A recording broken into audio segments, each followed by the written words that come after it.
Vamos a empezar a grabar. Es muy importante que ustedes ya puedan empezar a pensar en realizar este tipo de trabajos, ¿no? ¿Por qué? Porque el próximo semestre ya ustedes llevan la materia de epidemiología y luego más adelante van a llevar lo que se llama medicina basada en evidencia. Y cuando ustedes ya tengan un trabajo, un proyecto ya preelaborado, les es más fácil.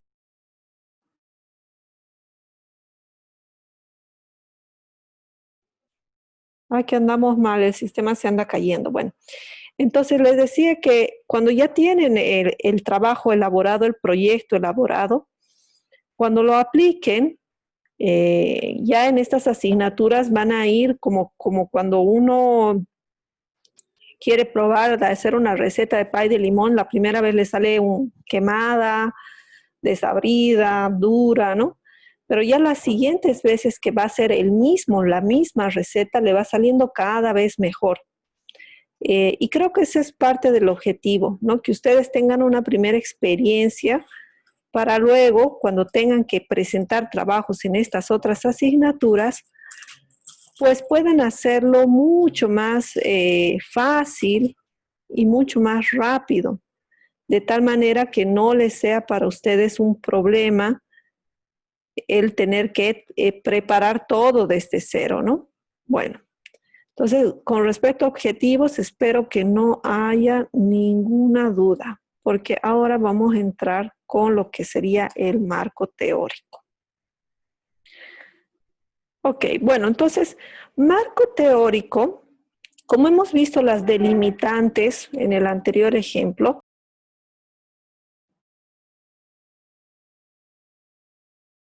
gracias.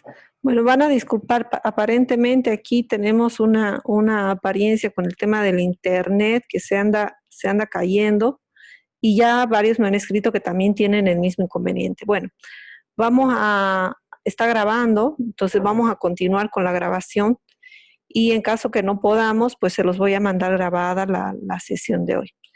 Bueno, decíamos que en el marco teórico nosotros vamos a integrar los conocimientos previos, porque la ciencia no se basa en todo nuevo, siempre partimos de un conocimiento inicial al cual vamos a ir aumentando un conocimiento nuevo. Por lo tanto, debemos situar este problema, así como lo han hecho en el ejercicio anterior de la comunidad, ¿no? Ya hemos hablado que era un asentamiento que tenía extrema pobreza, que había madres con niños, con diarreas, todas esas características. También nosotros debemos identificar en nuestro trabajo de investigación para empezar a buscar la información que nos va a brindar la luz o nos va a brindar el camino para solucionar ese problema. Normalmente es un poco complicado cuando uno lo hace las primeras veces porque no estamos acostumbrados a eso. Cuando nosotros pasamos clases en la universidad, nos entregan el temario, nos dicen tal clase vamos a avanzar tal cosa, sigan el libro por el capítulo 1, luego el capítulo 2, entonces sabemos qué pasos debemos seguir. Pero en el tema de investigación no lo sabemos. Las primeras veces es por intuición, ¿no? ¿Será que esto me va a servir? ¿Será que este conocimiento entra? ¿Será que esto entra o no? Entonces, al principio vamos a cometer muchos errores o vamos a pecar de colocar mucha información o pecar de colocar muy poca información. O vamos a poner información que no está directamente vinculada. Por eso, una de las maneras para poder entrenarse es leyendo, imitando lo que hacen otros artículos. Entonces, yo leo un artículo que sea muy parecido al mío y lo analizo, así como hemos analizado el anterior artículo, y me pregunto, ¿qué cosas han introducido acá? ¿Cuáles fueron sus postulados? ¿Cuáles fueron los supuestos teóricos en los cuales se basó? ¿Qué categorías y qué conceptos han utilizado para poder realizar este trabajo? ¿Será que estas categorías, estos conceptos, estos postulados son iguales a mi situación, a mi problema en específico? Y si no lo son, entonces veré y buscaré la manera de encontrar estas situaciones específicas para mi trabajo de investigación. Por eso es que la investigación, una investigación que tenga el mismo título, pero yo solamente le cambio, en lugar de que sea en Ecuador, sea en Bolivia, no va a tener el mismo concepto, no va a tener el mismo marco teórico. ¿Por qué? Porque justamente debo realizarlo en base a todos los supuestos dentro del contexto de la investigación. Por lo tanto, este fundamento va a tener primero un elemento.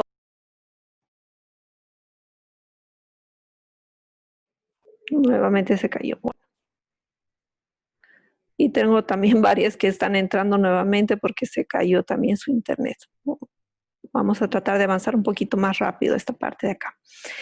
Entonces, el investigador tiene que empezar a buscar, ¿no?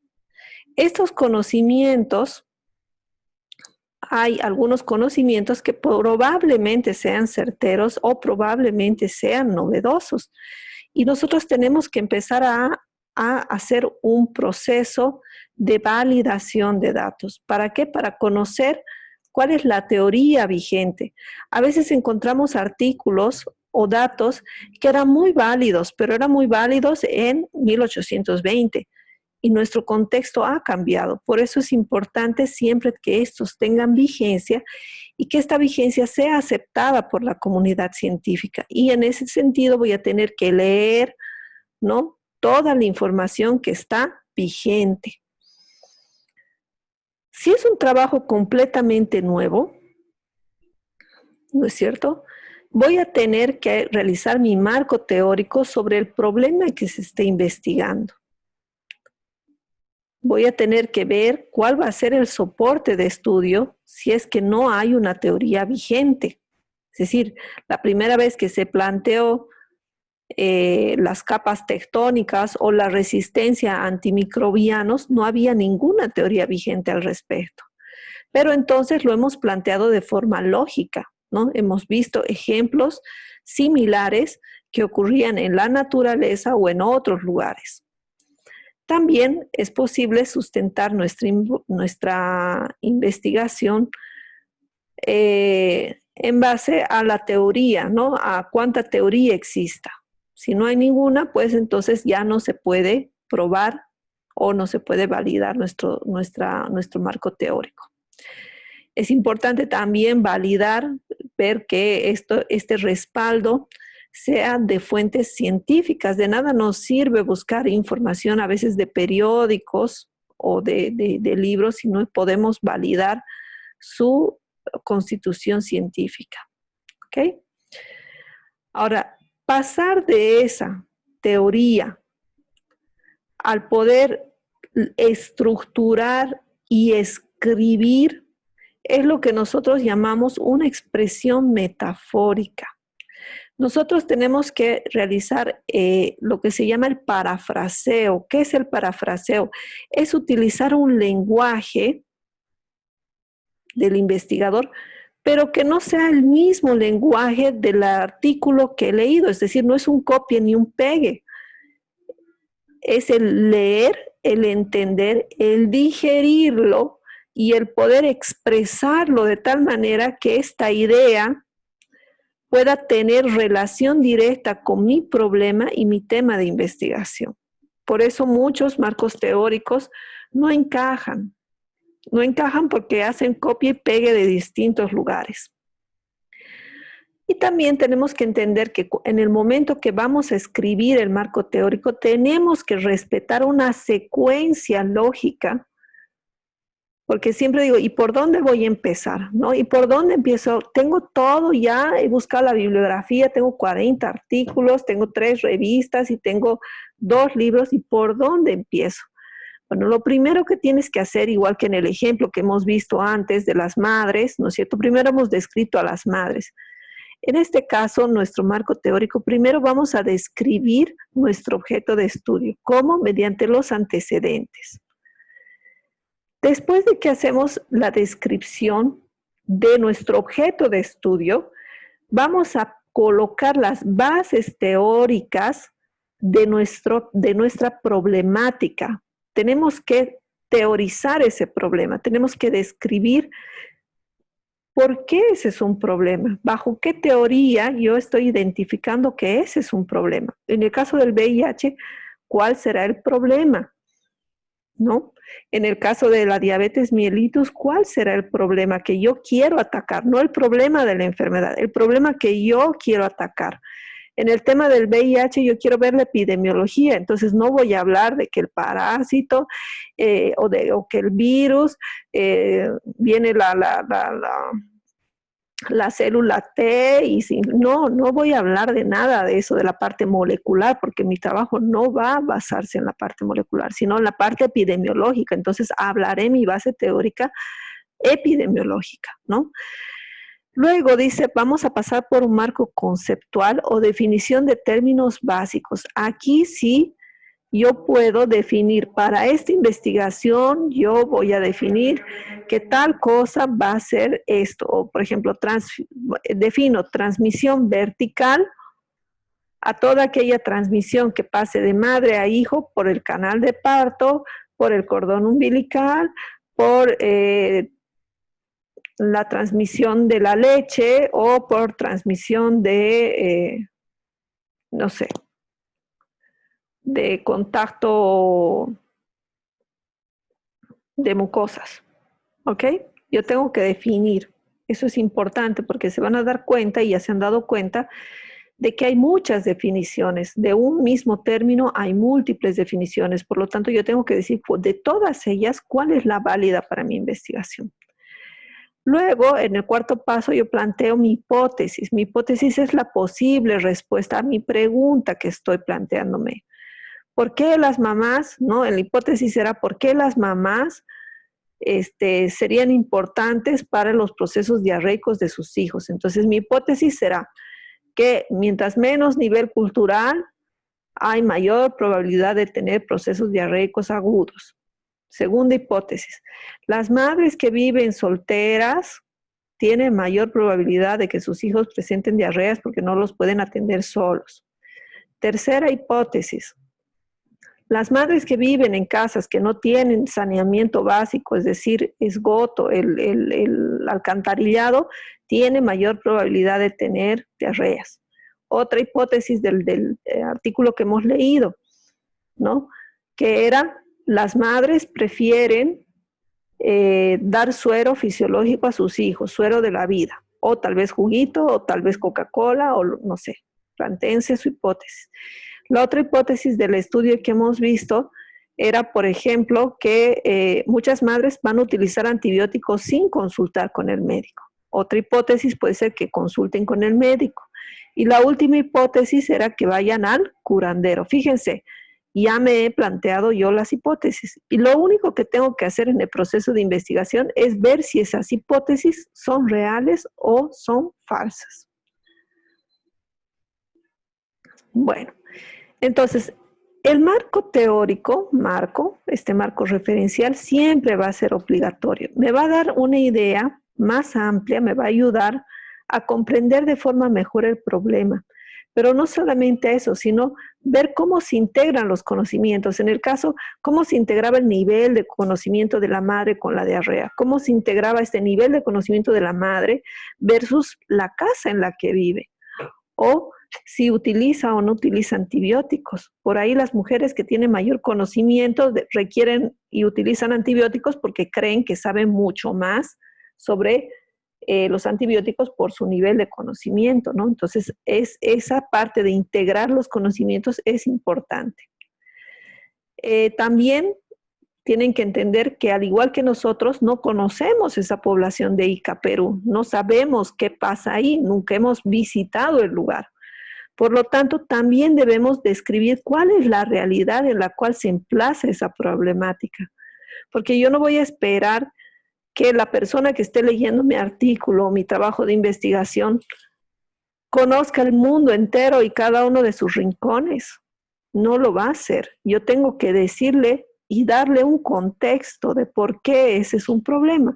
¿Por qué es un problema en Bolivia, el VIH? ¿Por qué es un problema en Uruguay?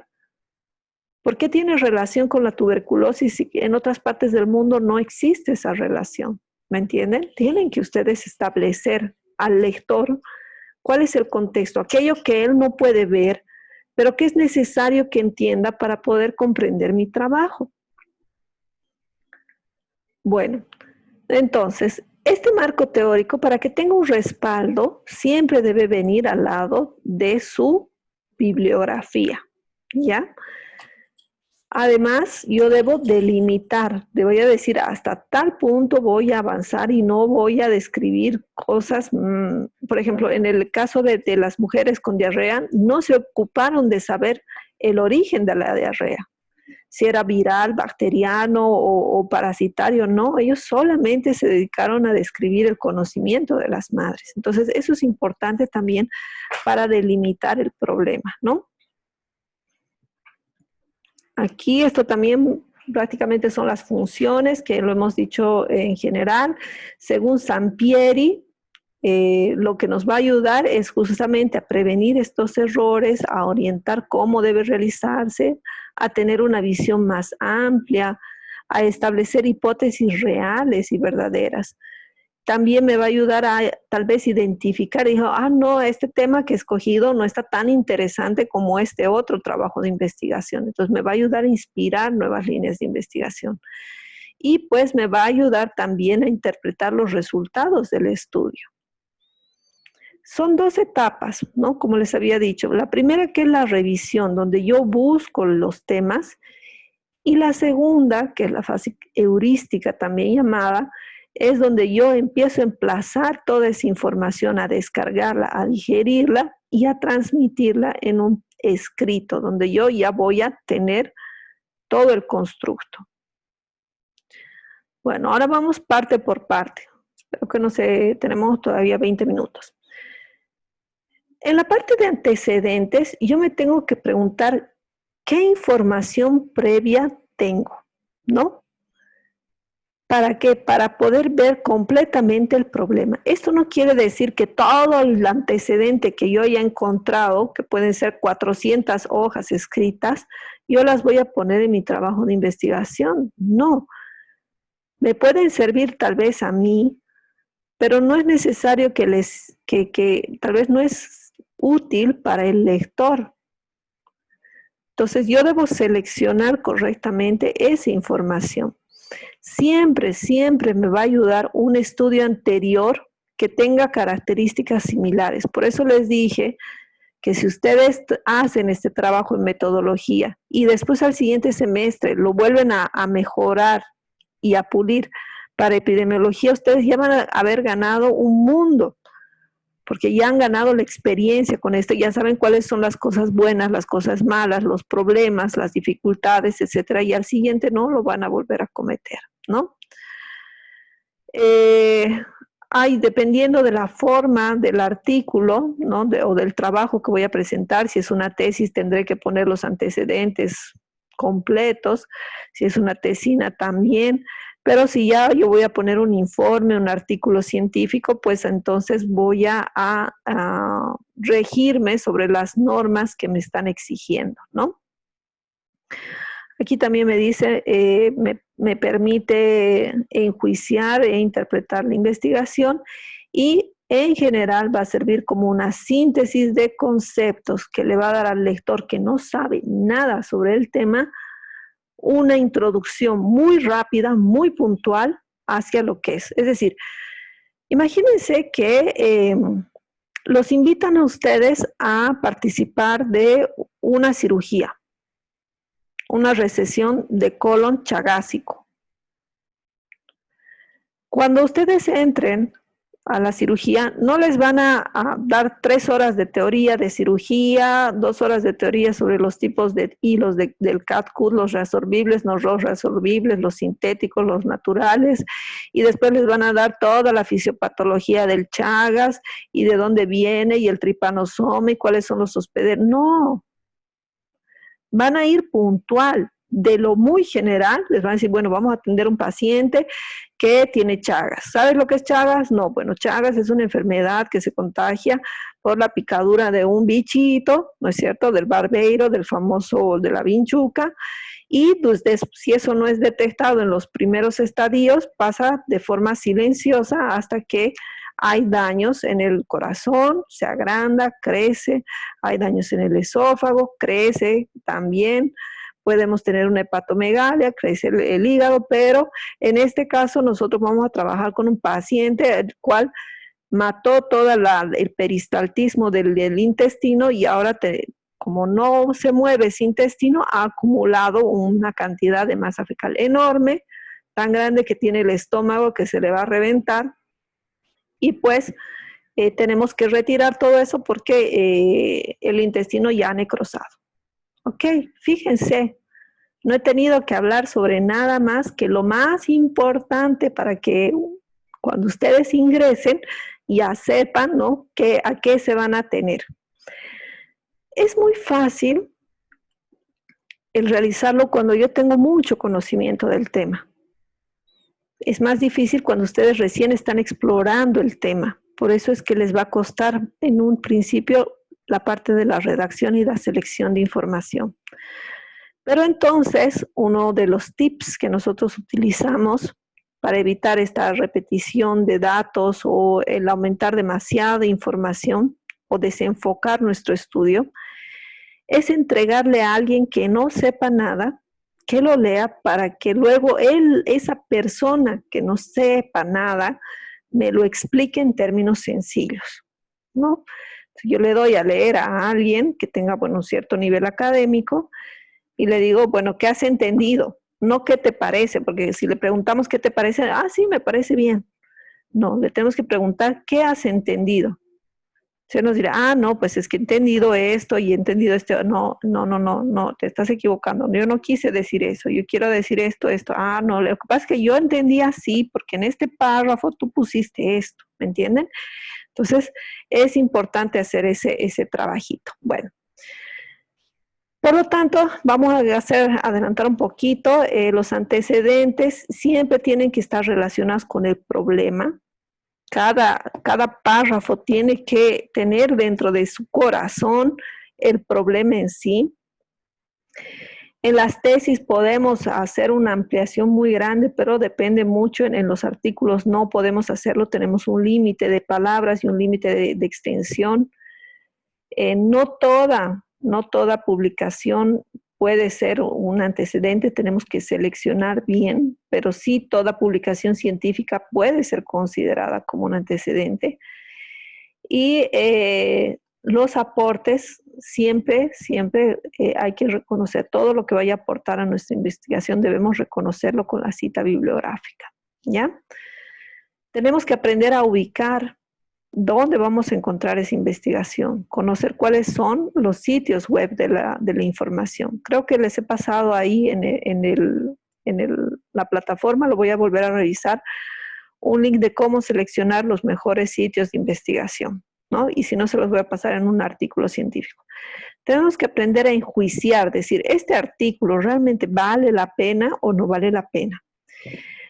Una vez que decidimos que vale la pena, tenemos que interpretar. ¿Qué quiere decir? Lo leo. No es necesario leer todo el artículo. En algunas situaciones, solo con leer el resumen, como lo hemos hecho en el ejercicio del anterior, ahora, antes de que entremos a este nuevo Zoom, a veces solamente es necesario leer el resumen e interpretar, ¿ya? Y ya una vez veo en qué parte de la investigación voy a plantear aquello que he encontrado. ¿Qué voy a hacer con eso? Entonces, una síntesis de conceptos que todos van a girar alrededor de mi problema de investigación y siempre debo mencionar el autor de donde estoy sacando la información, ¿no? Este es el modelo de embudo que me va a decir, voy a ir desde lo más general hasta lo más específico. Ok, esto también lo vamos a pasar, ya lo hemos leído. Los antecedentes, también ya hemos visto esta parte.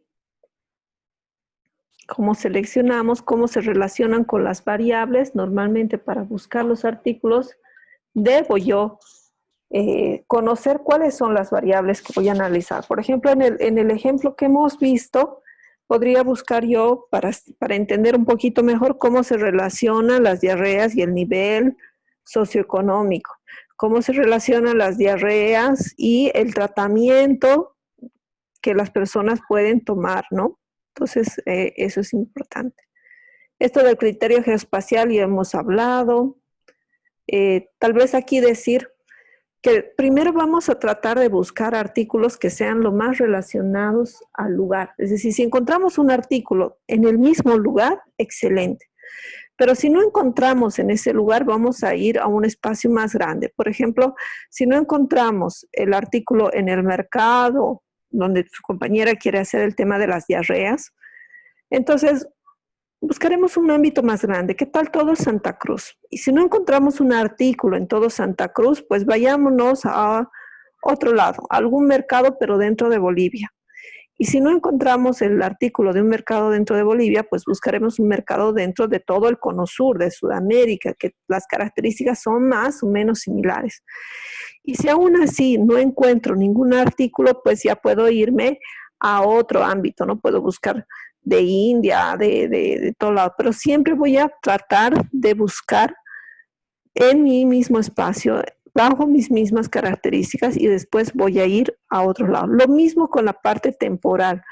Siempre tratar de buscar lo que sea más en el tiempo donde yo estoy investigando y después ir separándome un poco más, ¿no? Con el tema de la antigüedad, depende mucho del trabajo de investigación que van a hacer. Si ustedes, por ejemplo, están planteando un trabajo sobre, que lo he visto, que lo han hecho, sobre el tipo sanguíneo de las momias de Atacama de hace 500 millones de años, ¿no? Entonces probablemente van a tener que buscar investigaciones muy antiguas, porque no van a encontrar investigación tal vez reciente sobre esa temática. Pero por norma general, ya artículos con más de 17 años ya estarían requete contra viejísimos, ¿no? En medicina nosotros aceptamos un máximo de 5 años de antigüedad para libros y de 3 años de antigüedad para artículos científicos. Pero para hacer la parte de ejercicio de investigación, podemos permitir un 10 años para los libros y hasta unos 5 años para los artículos científicos, ¿ya? ¿Cuántos artículos? Bueno, depende mucho del tipo de investigación, ¿no? En una tesis pueden llegar a revisar 100, 200 artículos o libros. En un artículo de revisión puedes llegar tranquilamente a los 80. En un artículo de estudio de caso, serie de casos o caso clínico, podemos consultar unos 7 u 8. En su caso, podríamos poner un mínimo de 10 y un máximo de unos 20, 25, que sería lo ideal, ¿no? Que cada uno, como son grupos de 7 personas, o tal vez podríamos hacerlos hasta un poco más grandes, que cada uno lea 2 artículos, pues ya con eso ya tienen 14 artículos y ya es suficiente. Ok, no se trata de copiarlos, ya hemos dicho, se trata de leerlos, analizarlos y exponerlos, ¿ya? Las bases teóricas normalmente son estos principios, se aplican más a la investigación cualitativa que cuantitativa. La cuantitativa es muy, muy rígida, se basa en números, la base teórica en el estudio, por ejemplo, epidemiológico, voy a ver la parte de epidemiología, las frecuencias, las incidencias, las prevalencias, etcétera. Pero si no fuera de ese tema, como ustedes están haciendo una revisión bibliográfica, la base teórica se va a basar más que todo en el problema y en la explicación de por qué está sucediendo ese problema planteado, como ya lo habíamos mencionado antes. ¿Puedo incluir? Sí, debo incluir revisión bibliográfica, debo hacer el mismo constructo, leer, identificar, juzgarlas, seleccionarlas, analizarlas y luego parafrasearlas. Aquí están algunos de los servidores, normalmente podemos buscar en Google, Google Académico, Después tenemos el famoso ResearchGate, tenemos varios buscadores, ¿no? Y si no está en su plataforma, yo les voy a poner un artículo donde dice de dónde pueden sacar para todo tipo de trabajos. ¿Cómo selecciono? Todos aquellos que me permitan construir las hipótesis. Acuérdense de las hipótesis en el ejemplo del artículo que hemos hecho, ¿no? Después también la parte espacial, tenemos que guardar el mismo criterio geoespacial del anterior caso. Debemos registrar todos aquellos que sustenten mi problema de investigación. La antigüedad también ya hemos hablado, la cantidad de bases también ya hemos hablado. En la parte de definición de términos básicos, esta definición, fíjense que es una definición propia, ¿ya? No es la definición que se llama del diccionario. Si bien ustedes pueden utilizar la definición según algún diccionario específico, por ejemplo, si van a hablar de cáncer, pues váyanse a la Sociedad de Cáncer de Estados Unidos y ellos tienen su concepto de cáncer o de neoplasia. Busquen siempre algún instituto que sea el consenso global para aquello que están investigando. Y fíjense que ese término tenga y guarde relación y sirva para su trabajo de investigación. ¿Ok? Definir operacionalmente, es decir, cómo esta definición me sirve para mi trabajo en específico, pero también en el sentido científico, ¿no? Cómo esto se entiende para la comunidad científica. Creo que esta parte es muy abstracta. Hay que hacerlo con sus trabajos de investigación. O sea, yo tengo que ver cómo ustedes han avanzado su trabajo de investigación para que a partir de esos ejemplos pueda ayudarles un poquito con esta parte de la parte de conceptual, ¿no? Nuevamente aquí utilizamos el parafraseo, hacemos una expresión metafórica, o sea, extraemos lo más importante y nosotros lo ponemos en nuestras propias palabras. Y bueno, en general conceptualizar todo en relación al problema y al tema de investigación. Todos los investigadores, dice, pueden hacer uso de estos conceptos para poder organizar sus datos y percibir las relaciones que hay entre ellos, ¿no? Por eso es que en la definición de diarrea, en el ejemplo del artículo de diarrea, ahí nosotros tenemos que establecer la relación de la diarrea con el nivel socioeconómico, de la diarrea con el manejo de la madre, de la diarrea con los niveles sanitarios, ¿no? Todo eso tiene que establecerse en los términos básicos. Entonces dirá, para nuestro artículo se define diarrea con tanta frecuencia de origen bacteriano, viral o parasitario, ¿no? De niños. Se define mujer con convivencia a todas las mujeres casadas o no casadas, pero que estén viviendo por más de, no sé, 3 meses con la misma persona en un mismo ambiente, con el cual mantenga una relación sentimental o no, porque no hay tantas excepciones que uno tiene que poner muy claro qué es lo que está definiendo, ¿no? ¿Qué más? Esto también ya en parte lo hemos dicho. ¿Cómo elaborar el marco conceptual? Tienen que relacionarse estos términos a definir. Tienen que poner en relieve aquellos términos que nosotros vamos a utilizar muy, muy, muy comúnmente, ¿no? En algunos casos también se puede poner las abreviaturas, ¿no? Cuando es un término muy, muy grande, virus de inmunodeficiencia humana, no. Entonces, VIH, ¿no? La primera vez lo nombramos y las siguientes veces ya lo ponemos entre paréntesis. Eso también se puede hacer. Pautas para la correcta redacción, bueno, siempre hacerlos de forma afirmativa, ¿no? El generar un párrafo de manera negativa crea confusión. siempre, siempre va a haber la parte de abstracción. Estos conceptos que son abstractos vamos a tratar de llevarlos lo más cercanamente posible a que expresen aquel concepto que tenga relación con nuestro tema de investigación. Las definiciones deben ser claras, no debe haber ambigüedad en ellas, debe establecerse un orden de sucesión, ¿no es cierto? Evitar la parte de metáfora, ¿no? Y tiene que ser muy claro y de manera breve en lo principal, ¿no? Por ejemplo, aquí dice, la economía es la ciencia que estudia los fenómenos económicos. Aquí, esta definición no puede definirse con el mismo término. Es decir, como la anatomía estudia los fenómenos anatómicos.